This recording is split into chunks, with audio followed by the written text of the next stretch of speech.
ছিল, ফলে তারা সময় মতো পৌঁছাতে পারেননি। হালিমা অনেক খোঁজাখুঁজি করলেন, কিন্তু মক্কায় এমন কাউকে পেলেন না যিনি তার সন্তানকে লালন পালনের জন্য দেবেন। এখানে আসার পথে পোহানো সব কষ্টের উপর বাড়তি কষ্ট যোগ হলো এই যে এখন তাকে শূন্য হাতে বাড়ি ফিরে যেতে হবে।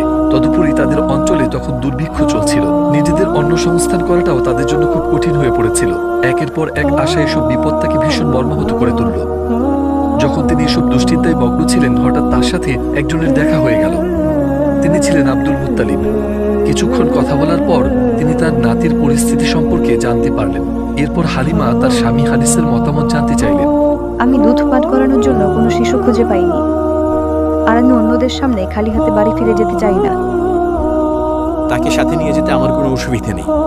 হয়তো আল্লাহ তার উসিলায় আমাদের উপর বরকত ও কল্যাণ বর্ষণ করবেন।